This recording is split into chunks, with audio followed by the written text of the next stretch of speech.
Welcome to our YouTube channel. Today we are starting a series of real sequence in which we will cover the entire real sequence in short videos for. Okay. तो real sequence पढ़ने से पहले हमें कुछ basics का ध्यान रखना चाहिए। हम लोग फर्स्ट 1 to 2 वीडियो उस बेसिक्स को करेंगे। इसमें सबसे फर्स्ट जो कॉमन टॉपिक आता है वो आता है अरिथमेटिक प्रोग्रेशन। बेसिकली हम लोग को ये पढ़ाया गया है 10th में फिर 11th में कि ये एक स्पेशल टाइप ऑफ सीक्वेंस है। बट पहले हम सीक्वेंस पढ़े नहीं रहते हैं तो इसे हम एज अ कॉन्सेप्ट के जैसे पढ़ लेते हैं। बट अभी हम लोग सीक्वेंस जब पढ़ेंगे तो उसमें बहुत सारे चीज़ें निकल के आएंगी, उसके कन्वर्जेंस, उसके डाइवर्जेंस, ये सारे कंसेप्ट निकल के आएंगे। तो बट वो हमें अच्छे समझ में तब आएगा जब इसके कुछ इम्पोर्टेंट टॉपिक हम कवर कर लेंगे।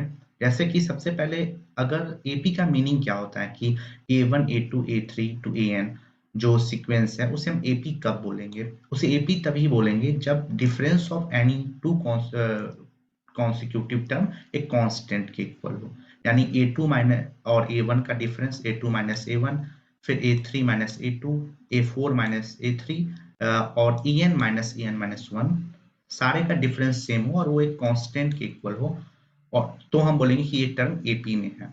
ठीक है। और वो जो कांस्टेंट आता है कॉन्सिक्यूटिव टर्म का डिफरेंस यानी टू कॉन्सिक्यूटिव टर्म का, उसे हम कॉमन डिफरेंस बोलते हैं। ठीक है।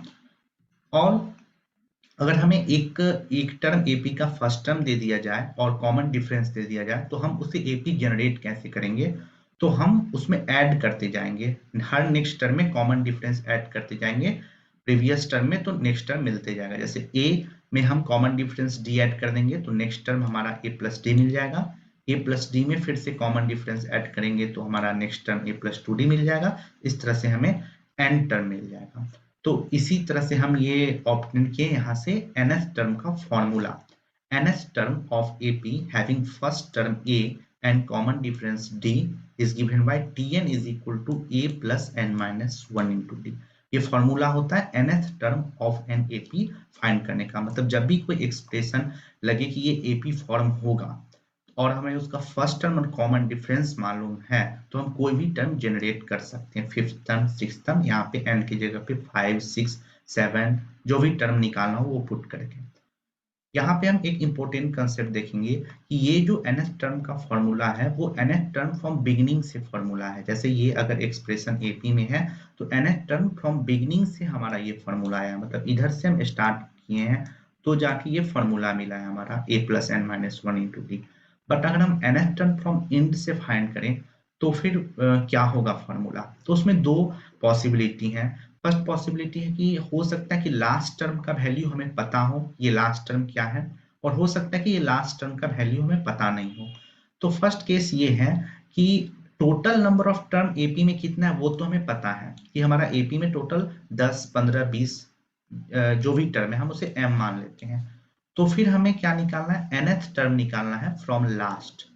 तो nth टर्म फ्रॉम लास्ट जो है वो किसके इक्वल होता है? तो वो इक्वल होता है m minus n minus 1th term from beginning के, और इसका जनरल फॉर्मूला है nth टर्म फ्रॉम इंड या फ्रॉम लास्ट से निकालने का a plus m minus n time d, जहां पे m जो है हमारा total number of term in AP है, a फर्स्ट टर्म है, d कॉमन डिफरेंस है, और n जो भी टर्म हमें निकालना है इंड से वो n की जगह पे आएगा। अगर फिफ्थ टर्म फ्रॉम इन निकालना है तो n की जगह पे 5 डाल देंगे। ठीक है।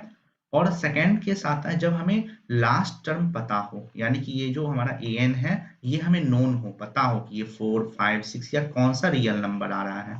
ठीक है। यहाँ पे हम रियल सीक्वेंस की बात करते हैं। ठीक है। सीक्वेंस में कोई भी टर्म कॉम्प्लेक्स नंबर से नहीं आएगा। जब हमें लास्ट टर्म पता हो, जैसे L हमें लास्ट टर्म पता है और कॉमन डिफरेंस पता है हमें एपी का, तो nth टर्म फ्रॉम इंड का फॉर्मूला क्या बनता है? L minus n minus 1 into d, यानी last term minus n minus 1 into d. ये nth टर्म फ्रॉम इंड का फॉर्मूला है। कब? जब हमें लास्ट टर्म पता है कि लास्ट टर्म ऑफ एपी क्या है। ठीक है। फिर एक कंसेप्ट हम लोग देखते हैं इंपॉर्टेंट।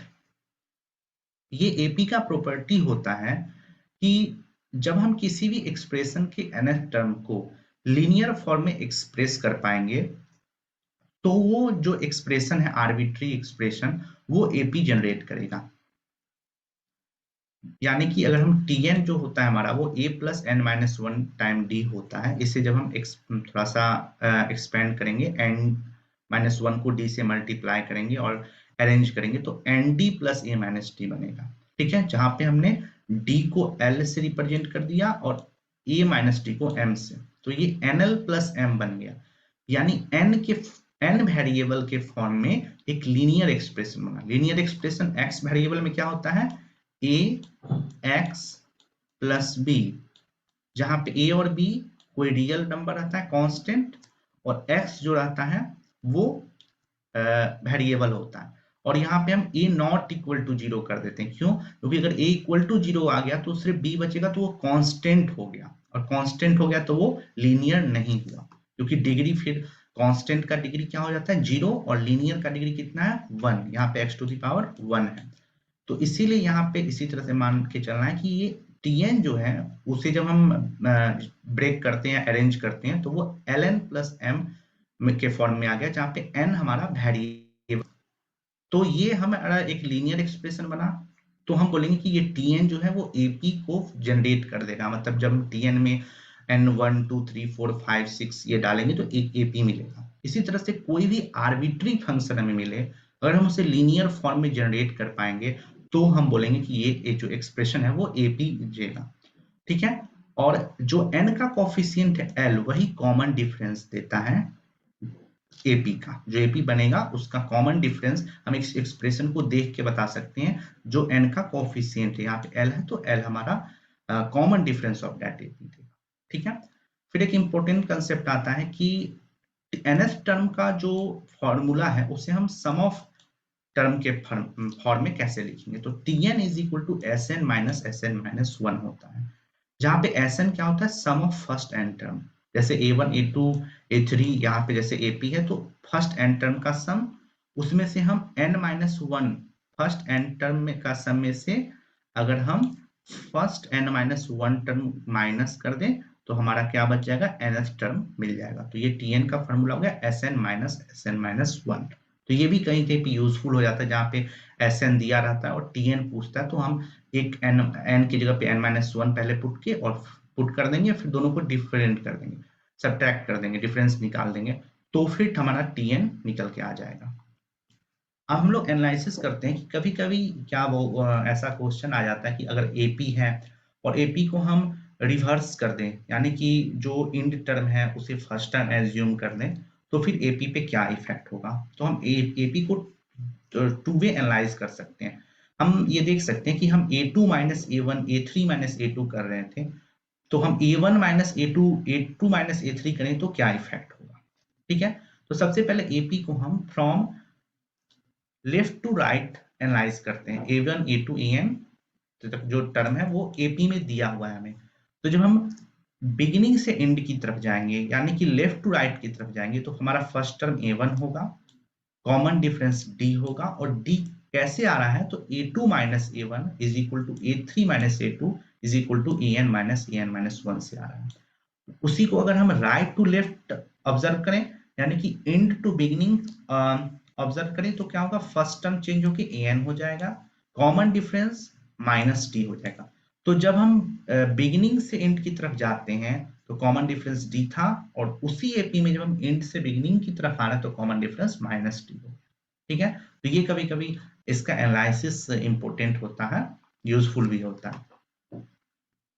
फिर एक हम इंपॉर्टेंट कंसेप्ट पढ़ रहे हैं कि nth टर्म फ्रॉम बिगिनिंग। अगर हमें कोई AP दिया हुआ है तो उसमें हम nth टर्म फ्रॉम बिगिनिंग निकालें और nth टर्म फ्रॉम एंड निकालें, तो दोनों का सम जो होता है वो first term plus last term के इक्वल होता है। ठीक है, इसको हम एग्जाम्पल के थ्रू समझते हैं। हम यहाँ पे ऑड टर्म का AP ले रहे हैं, मतलब इस AP में ऑड टर्म है, 7 टर्म है, A1 A2 A3 A4 A5 A6 A7 AP में है। ठीक है, तो ऊपर वाले फॉर्मूला से हम क्या बोलेंगे, nth term from beginning and nth term from end का sum first term plus last term equal होता है। यहाँ पे फर्स्ट टर्म A1 है और लास्ट टर्म 7 है, तो A1 प्लस A7 ले लिए, ये किसके इक्वल होगा?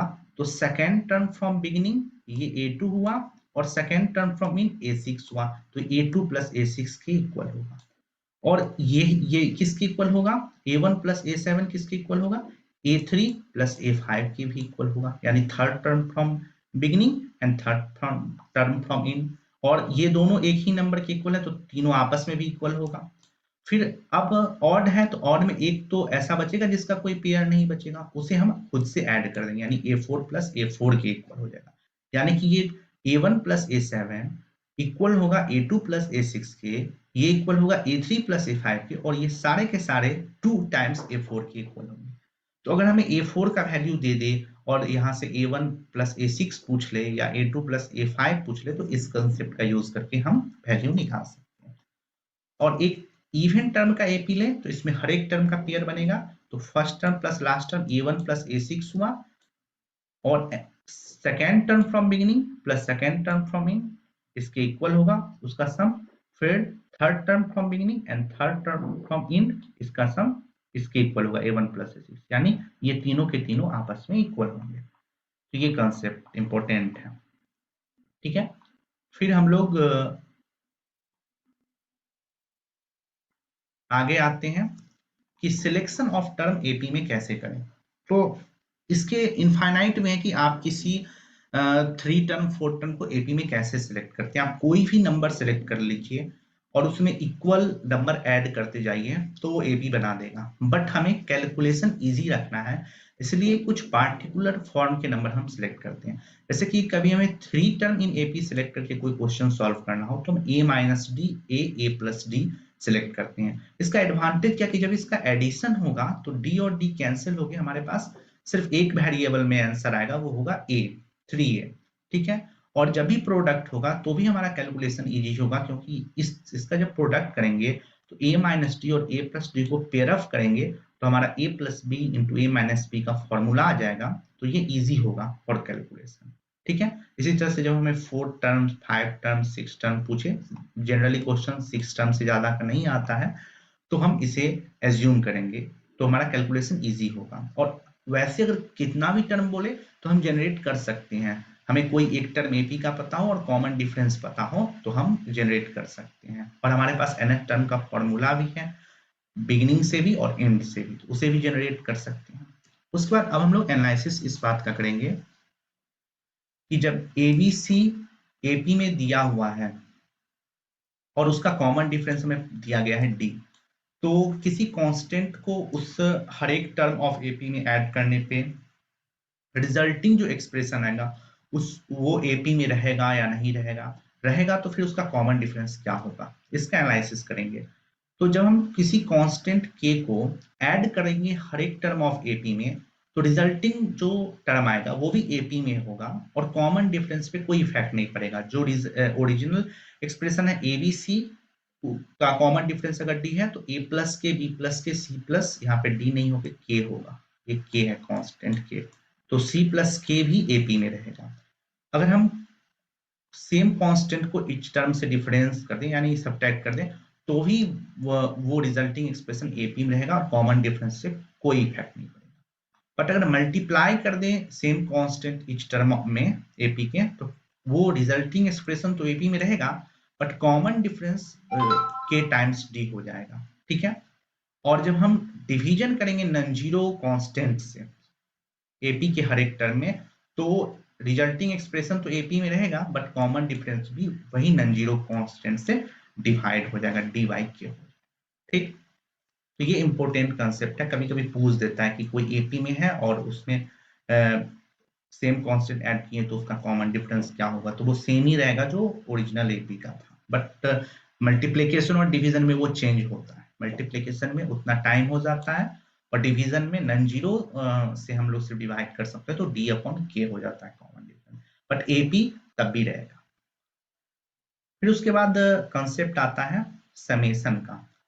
तो summation of n term of n AP, तो एसएन का फॉर्मूला होता है summation of first n term, इसको बोलते हैं n by 2 time 2a plus n minus 1 into d, जहां पे हमारा ए फर्स्ट टर्म है डी कॉमन डिफरेंस है। और जब फर्स्ट टर्म और लास्ट टर्म हमें नोन हो तो इसका फॉर्मूला हो जाता है n/2 times first term plus last term.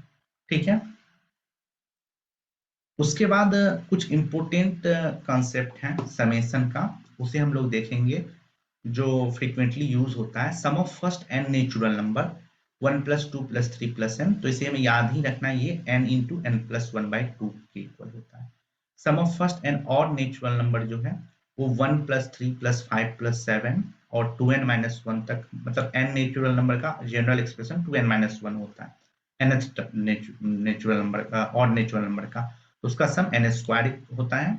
Some of इसी तरह से हम sum of first n even natural number का भी हम निकाल रखे हैं जनरल एक्सप्रेशन। तो ये सब इंपॉर्टेंट होता है, कहीं पे कैलकुलेशन में इसका यूज होता है, तो ये हम याद रखेंगे तो सही रहेगा। फिर सेकेंड है कि इसका मतलब समझना कि सम ऑफ n टर्म क्या होता है, sum of next 2n term क्या होता है, ये सब। तो S2n, अगर Sn का तो हम मतलब समझिए कि sum of first n term होता है, तो S2n का क्या मतलब हुआ, सम ऑफ फर्स्ट 2n टर्म। तो अगर हमें एग्जाम में सम ऑफ नेक्स्ट n टर्म पूछा है तो क्या करना पड़ेगा, सम ऑफ फर्स्ट 2n टर्म में से हमें sum of first n term subtract करना पड़ेगा, तो जो रिजल्ट आएगा वो sum of next n term है। ठीक है, उस वक्त कुछ इंटरेस्टिंग कंसेप्ट है जो आज तक हम रिमेंबर करते आए हैं कि sum of square of first n natural number का expression, sum of cube of first n natural number का एक्सप्रेशन, उसे हम लोग उसका ये हम करते हैं, एक कंसेप्ट डिराइव करते हैं जिससे हम कितना भी पावर का जो सम हो वो निकाल सकते हैं। जैसे sum of power 4 of first n natural number पूछे, यानी 1 पावर 4 + 2 पावर 4 + n पावर 4, तो वो कैसे आएगा। तो इसका एक जनरल पैटर्न होता है, हमें ये एक्सप्रेशन लेट करना पड़ता है। जैसे अगर हमें sum of square of first natural number लाना है तो उससे एक ज्यादा पावर का एक्सप्रेशन लेट करेंगे। एक्सप्रेशन का फॉर्म क्या होगा, x + 1 का whole cube minus x cube. ठीक है, इसे हम a cube minus b cube के फॉर्मूला पे एक्सपेंड करेंगे तो ये आएगा। अब दोनों साइड x का वैल्यू पुट करना है, जब x का 1 वैल्यू पुट किए तो ये आया, x का 2 वैल्यू किए ये आया, 3 पुट किए ये आया, n वैल्यू पुट किए ये एक्सप्रेशन आया। ये डायगोनली कैंसिल हो रहा है तो हम कैंसिल कर देंगे, एडिशन कर देंगे तो ये रिजल्ट आएगा। अब इस रिजल्ट में हमें इस वेरिएबल का मीनिंग पता करना है। ठीक है, और 1 + 2 + n अभी जस्ट पढ़े हैं, sum of first n natural number पता है, तो इसमें हमें सारा एक्सप्रेशन का वैल्यू पता है, सिर्फ इसका निकालना है। तो इसका निकालेंगे तो इसका रिजल्ट सॉल्व होके ये आता है हमारा sum of square of first n natural number n × n + 1 times 2n + 1/6। तो ये तो याद रखना है हमें, बट इसका डेरिवेशन कैसे हुआ ये हम देख सकते हैं कि ये फंक्शन मान के हम इसे डिराइव करते हैं। अब ये जनरल फंक्शन है, फिर जब हमें sum of cube of first n natural number निकालना हो फिर हम फंक्शन लेट करेंगे, बस क्यूब निकालना हो तो पावर 4 में फंक्शन लेट करेंगे। तो फंक्शन क्या होगा, x + 1 ⁴ - x⁴। फिर इसे हम एक्सपैंड करेंगे a² - b² के फॉर्मूला पे, तो ये ऑब्टेन होगा। फिर इसमें हम x का 1 2 3 n वैल्यू पुट करेंगे और इस बार क्यूब निकालना है, स्क्वायर अभी जस्ट डिराइव किए हैं, sum of first natural number हम लोग पढ़े हैं n × n + 1/2, इस दोनों के हेल्प से हम sum of cube of first n natural number निकालेंगे, जो कि n × n + 1/2 का होल स्क्वायर होता है, यानी कि sum of first n natural number के सम का होल स्क्वायर होता है। तो ये रिमेंबर रखेंगे। और जैसे हमें 5 पूछ दिया, 1 ⁵ 2 ⁵ 5, तो हम यहाँ पे फंक्शन क्या लेंगे, x + 1 ⁵ 6 - x⁴, और फिर उसे हम एक्सपैंड करके और इस तरह से वो टर्म ऑब्टेन कर लेंगे। और नॉन टर्म, उसके लिए जैसे 5 निकालना तो उसके पहले 4 निकालना पड़ेगा। 5 का एक्सप्रेशन में 4 आएगा, 3 आएगा, 2 आएगा, वो सारा का एक्सप्रेशन आएगा। ये सारा एपी का कॉन्सेप्ट था। अब ज्योमेट्रिक प्रोग्रेशन जो जीपी है उसमें थोड़ा सा जानना है, हमें ज्यादा नहीं जानना है, बट इतना जानना है कि उसका एक्सप्रेशन कैसे बनता है, जीपी क्या होता है। तो a1 a2 an को हम जीपी में कब बोलेंगे, जब जो दो कॉन्सिक्यूटिव टर्म है उसका रेशियो कांस्टेंट के इक्वल है। ठीक है, nth टर्म ऑफ जीपी क्या होता है, a × r⁴n - 1, जहां पे r क्या रहता है, कॉमन रेशियो होता है, और ये फर्स्ट टर्म होता है। फिर हम लोग sum of n term of GP पढ़ते हैं, तो sum of n term of GP क्या होता है, a × 1 - r⁴n/1 - r, और a into r to the power n minus one upon r minus one. इसे हम दोनों में से किसी को भी यूज कर लेंगे। बेसिकली जब r1 से छोटा होता है तो ये यूज करते हैं और r1 से बड़ा होता है तो ये यूज करते हैं, बट कोई भी यूज करेंगे तो माइनस माइनस कैंसिल होकर रिजल्ट सेम ही आ जाएगा। इसमें एक इंपॉर्टेंट कंसेप्ट है sum to infinite term of a GP, यानी इनफाइनाइट जीपी का सम। उसमें सिर्फ उसी इनफाइनाइट जीपी का सम हम लोग निकाल सकते हैं जिसका कॉमन रेशियो ये प्रॉपर्टी सेटिस्फाई करे कि 0 से ग्रेटर देन हो मॉड आर, लेस देन हो 1। उसी इनफाइनाइट जीपी का एडिशन पॉसिबल है। क्यों? क्योंकि ये जो हम यहाँ पे limit n tending to infinity का कंसेप्ट लगाए हैं, ये तभी 0 टेंड करेगा जब 0 से ग्रेटर देन होगा मॉड आर, लेस देन 1 होगा। तो s इंफिनिटी यानी sum of infinite term of GP a upon 1 minus r होता है, जहाँ पे a फर्स्ट टर्म है जीपी का और r कॉमन रेशियो है जीपी का। फिर हार्मोनिक प्रोग्रेशन पे आते हैं। हार्मोनिक प्रोग्रेशन में बस इतना ध्यान रखना है कि अगर हम each term of harmonic progression को रेसिप्रोकल कर दें तो वो corresponding AP of that harmonic progression बन जाता है, और अरिथमेटिक प्रोग्रेशन का एनालिसिस हम लोग कर चुके हैं, तो ये इजीली सॉल्व हो जाएगा। ठीक है, अब जो इंपॉर्टेंट कंसेप्ट है वो समेशन का कंसेप्ट है। जब हम लोग सीरीज पढ़ेंगे और सीक्वेंस भी पढ़ेंगे तो वहां पे समेशन को समझना बहुत इंपॉर्टेंट होता है कि कौन समेशन क्या रिप्रेजेंट कर रहा है। तो अगर हमें ऐसा लिखा मिल रहा है कि summation i is equal to 1 to n a i, तो उसका मीनिंग क्या है? उसका मीनिंग है यहाँ पे आई वेरिएबल है और आई का जो लोअर लिमिट है वो 1 टू एन ये वेरी कर रहा है, यानी a1 plus a2 dot dot an। इसका ये मीनिंग हुआ कि जहां भी ये लिखा है ये लिख सकते हैं, जहां भी ये लिखा है ये लिख सकते हैं। अब कुछ प्रॉपर्टी है कि अगर हम कांस्टेंट टाइम ai का समेशन करें तो क्या होगा? कांस्टेंट बाहर आ जाएगा, समेशन ai हो जाएगा। ठीक है, अगर हम किसी कांस्टेंट का समेशन करें, जैसे यहाँ पे a है कांस्टेंट, यहाँ पे 1/2 1 4 5 कोई भी रियल नंबर हो सकता है, तो क्या होगा? n टाइम्स दैट कांस्टेंट हो जाएगा, मतलब जो भी अपर लिमिट है वो मल्टीप्लाई हो जाएगा। ये अब मल्टीपल समेशन का कॉन्सेप्ट आता है। यहाँ पे हम 2 लिए हैं सिंपलेस्ट रखने के लिए, बट यहाँ पे 5 6 7 कुछ भी हो सकता है वेरिएबल, मतलब आई जे हम वेरिएबल लिए यहाँ पे, बट वेरिएबल के भी हो सकता है, एल भी हो सकता है, बहुत हो सकता है। तो इसका कंसेप्ट क्या है कि हमें राइट से लेफ्ट की तरफ बढ़ना है। ठीक है, अगर हम राइट से लेफ्ट की तरफ बढ़ रहे हैं तो राइट में जे लिखा हुआ है, जे 1 टू n, तो इस एक्सप्रेशन में जे के अलावा जो भी वेरिएबल है सबको कांस्टेंट ट्रीट करेंगे, और कांस्टेंट जब भी ट्रीट करते हैं तो समेशन से हम उसे बाहर कर सकते हैं। तो वही किए कि जे 1 टू n लिखा है, यहाँ पे ए आई बी जे लिखा हुआ है, तो जे वेरिएबल मानेंगे और उसके बाद जो भी आएगा सबको कांस्टेंट मानेंगे। तो उसके बाद सिर्फ ए आई आ रहा है तो ए आई को कांस्टेंट मानते हुए बाहर कर देंगे, जे का समेशन कर दिए। अब जे का समेशन कर दिए, आई जब बाहर किए ए आई को तो यहाँ पे वेरिएबल आई है, मतलब दो समेशन का प्रोडक्ट हो गया। तो यहाँ से जनरलाइज भी कर सकते हैं कि ये प्रोडक्ट इस तरह से एक्सपेंड करके लिखा जा सकता है। फिर समेशन जो होता है वो एडिशन और सब्ट्रैक्शन पे डिस्ट्रीब्यूट करता है। ये summation i is equal to 1 x i plus minus y i है, तो उसे हम इस तरह से लिख सकते हैं। फिर अगर कांस्टेंट है तो अपर लिमिट टाइम्स कांस्टेंट बाहर आ जाता है और इसका समेशन हो जाता है।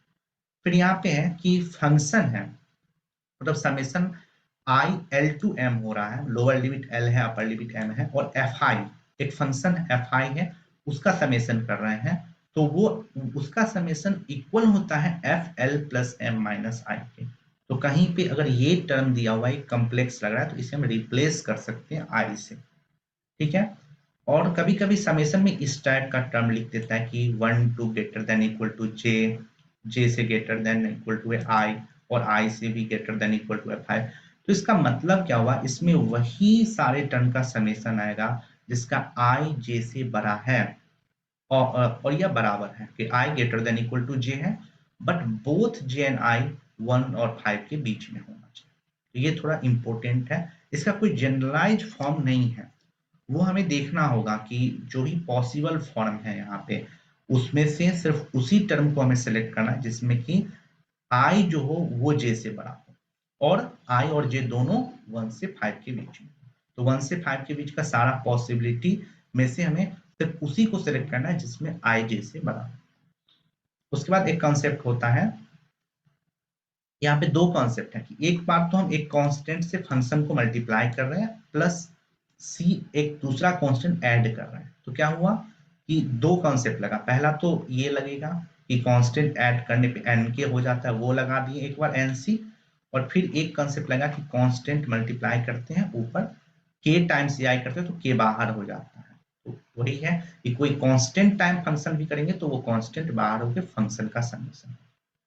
और जिस तरह से xi में डिस्ट्रीब्यूशन होता है उसी में अगर फंक्शन है f के और g के तो उसमें भी समेशन डिस्ट्रीब्यूट होता है। बट ये कि समेशन सेम होना चाहिए f और g दोनों पे। अगर यहाँ पे 1 to m कर देंगे फिर ये डिस्ट्रीब्यूशन को हम इस तरह से रिवर्स में नहीं लिख सकते।